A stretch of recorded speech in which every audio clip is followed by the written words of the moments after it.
പാഠം 5 അനുഭവ സമ്പത്ത്. Doctor APJ. Abdul കലാമിന്റെ ബാല്യകാല അനുഭവമാണ് ഇതിൽ വർണ്ണിക്കുന്നത്. രണ്ടാം ലോക മഹായുദ്ധം കൊടുമ്പിരിക്കൊണ്ടിരിക്കുന്ന കാലം. യുദ്ധമാണ്. ലോകത്താകമാനം അസ്വസ്ഥത പടർന്ന് കത്തി നിൽക്കുന്നു. ആളുകൾ പട്ടിണിയും പരിവട്ടവുമായി കഴിയുന്നു. സർക്കാർ തന്നെ ഭക്ഷ്യവസ്തുക്കളുടെ വിതരണത്തിൽ നിയന്ത്രണം ഏർപ്പെടുത്തിയിരിക്കുന്നു.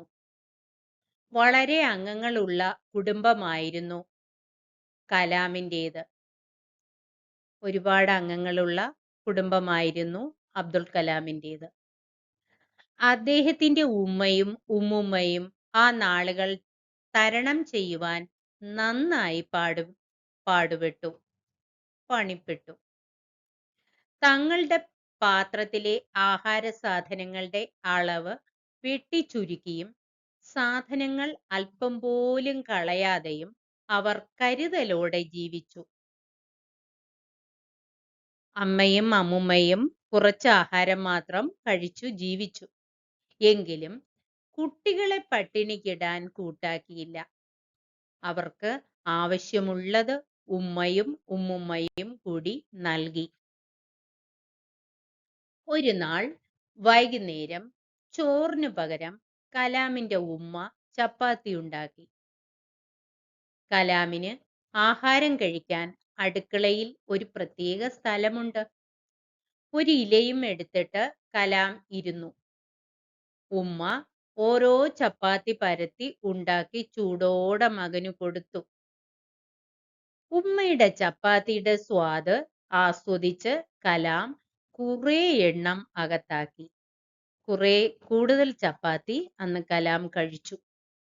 അന്ന് രാത്രിയിൽ മൂത്ത ജ്യേഷ്ഠൻ കലാമിനെ വിളിച്ച് ഏകാന്തമായ ഒരു സ്ഥലത്തേക്ക് മാറ്റി നിർത്തി ഒരുപാട് വഴക്കു പറഞ്ഞു.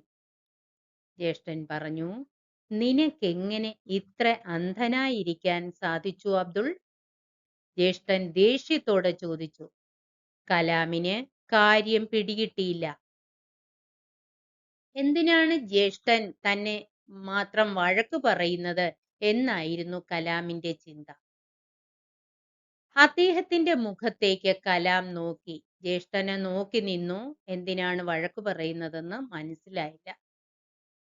ജ്യേഷ്ഠൻ അടക്കിയ സ്വരത്തിൽ പറഞ്ഞു, നമ്മൾ ഓരോരുത്തർക്കും 2 or 3 ചപ്പാത്തി വീതമേ കഴിക്കാനുള്ളൂ എന്ന് നീ ശ്രദ്ധിച്ചില്ലേ? നീ കഴിച്ചുകൊണ്ടേയിരുന്നു, ഉമ്മ വിളമ്പിക്കൊണ്ടും. തരില്ലെന്ന് പറയാൻ ഉമ്മയ്ക്ക് കഴിയില്ല. ഇന്ന് രാത്രി ഉമ്മ പട്ടിണിയാണ്. കഴിക്കാനായി ഇനി ഇവിടെ ഒന്നും അവശേഷിക്കുന്നില്ല. ഇത്രയും ചേട്ടൻ പറഞ്ഞു നിർത്തി. ഈ വാക്കുകൾ കേട്ടപ്പോൾ കലാമിനുണ്ടായ വിഷമം വർണ്ണനാതീതമാണ്. കലാമിന് വലിയ വിഷമം തോന്നി. ഉമ്മയെക്കുറിച്ച് ആലോചിച്ച് കലാം സങ്കടപ്പെട്ടു.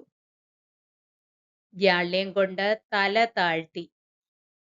രാത്രി ആരും കാണാതെ കൊച്ചു കലാം ഒത്തിരി കരഞ്ഞു. ഈ അനുഭവത്തിൽ നിന്ന് കലാം വലിയൊരു പാഠം പഠിച്ചു. മറ്റുള്ളവരുടെ ആവശ്യങ്ങൾ കണ്ടറിഞ്ഞ് പ്രവർത്തിക്കണം. സ്വന്തം കാര്യം മാത്രം നോക്കിയാൽ പോരാ എന്ന ഗുണപാഠം. ഇതൊരു തത്വമായി ജീവിതത്തിൽ ഉടനീളം കലാം അത് കാത്തു സൂക്ഷിച്ചു.